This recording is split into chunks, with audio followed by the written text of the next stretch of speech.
Not every hero in the Bible began with honor. Some started out rejected, forgotten even by their own families. That's the story of Jephthah, the son of a prostitute, cast out by his brothers, raised away from the tribe he seemed destined for obscurity. But God has a way of using those whom the world throws away. And when Israel needed a savior the most, it was this wounded man who became the hope of an entire nation. But behind Jephthah's victory lies a bitter secret, a vow that would forever change the course of his household. What would drive a warrior, chosen by the Spirit of the Lord, to make such an extreme promise? What exactly did he offer God in exchange for triumph over the Ammonites? And why is this story almost never told in full detail from pulpits or in sermons? If you've ever felt like life has pushed you aside, like your background defines your limits, or like you're always having to prove your worth, this story will challenge you and maybe even set you free. Because what we're about to uncover isn't just about sacrifice. It's about purpose, choices, and the consequences of a heart desperate for redemption. Stay with me to the end, because after this, you'll never see Jephthah the same way again. Jephthah didn't have an easy start. He was born to a prostitute and cast aside by his own family, as if his very existence were a curse. His father's legitimate sons kicked him out, declaring he had no right to the inheritance. Imagine growing up being told you don't belong, that your presence is a mistake. That kind of rejection leaves deep scars, but it also forges warriors. Even as a boy, Jephthah showed rare courage. At 10, he fought off a serpent to save a lamb, while the other boys ran in fear. 2 years later, he stood up to older kids who mocked his mother, refused to back down. It was as if the pain of exclusion had sparked a fire in him, a fire of resilience. He was already becoming a leader without even realizing it. The Bible doesn't give many details about his childhood, but it says enough. Growing up with the label son of a prostitute in such a strict society was nearly a sentence. Jephthah could have given in to hate, bitterness, self-pity, but instead, he turned all of that into strength. And that shows us even the harshest beginnings can hide powerful purposes. It's funny how those who have everything often grow complacent, but those who start with nothing learn to fight tooth and nail. Jephthah was that kind of man. No privileges, no protection, no prestigious name.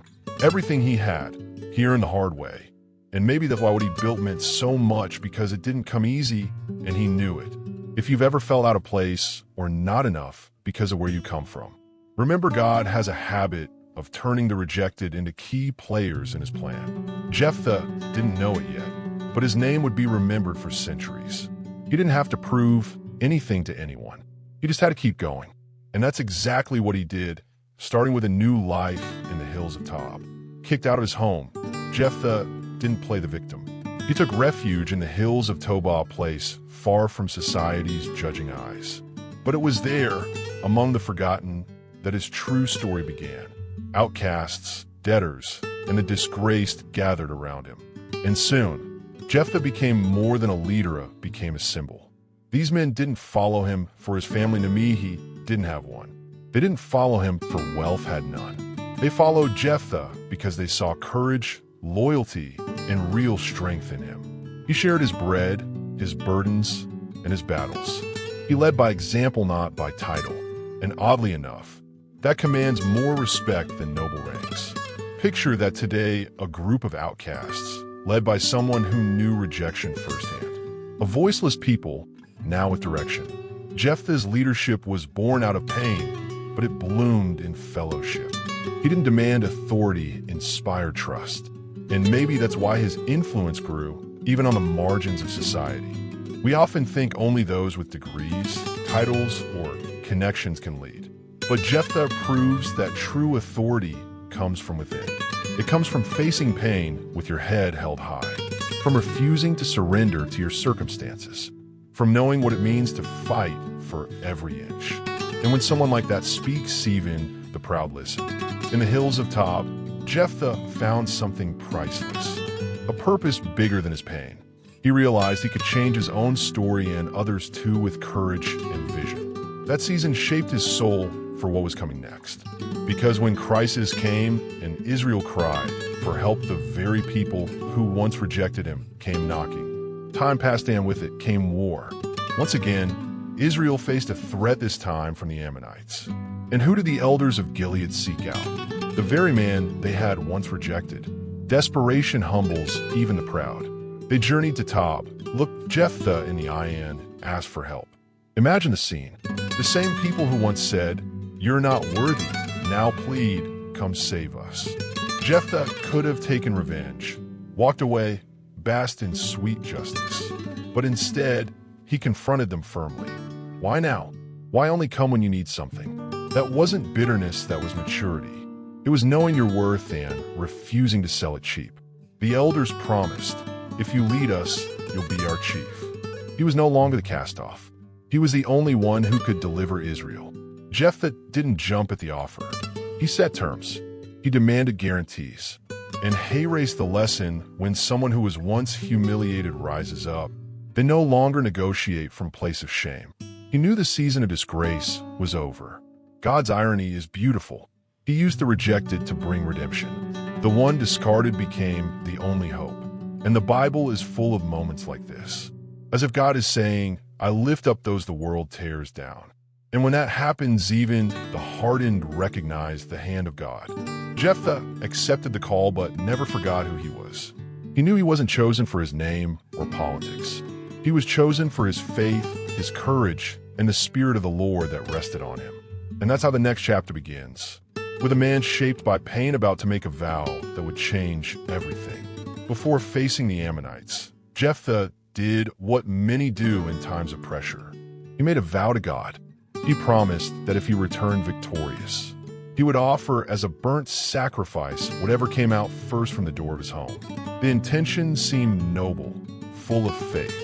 But the promise was risky, impulsive, almost desperate. A wounded heart, eager to prove it deserved the blessing. In those times, vows to God were sacred, not symbolic or emotional, but binding covenants before the Lord.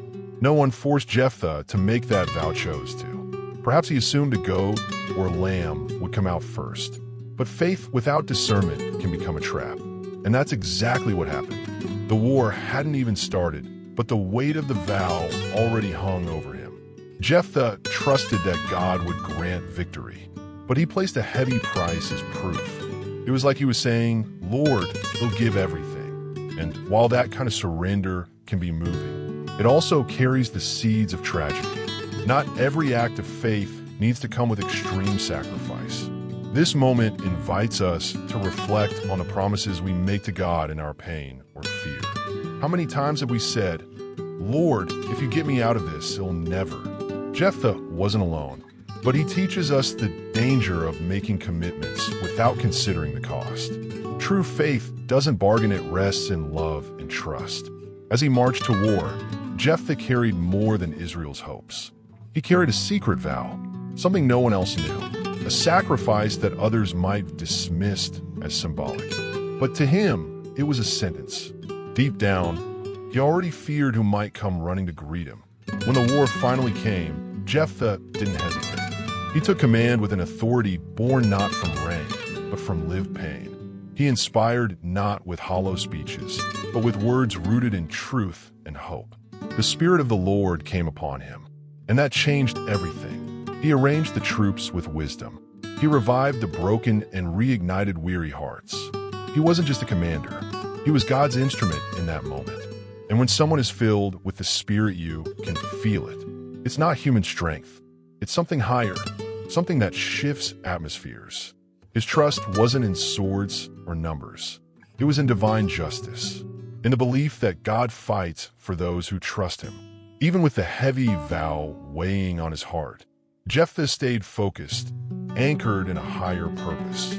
Because sometimes, faith means walking forward even with your heart torn apart. There's a kind of leadership born in pain, and that's the kind that moves armies. Jephthah was living proof.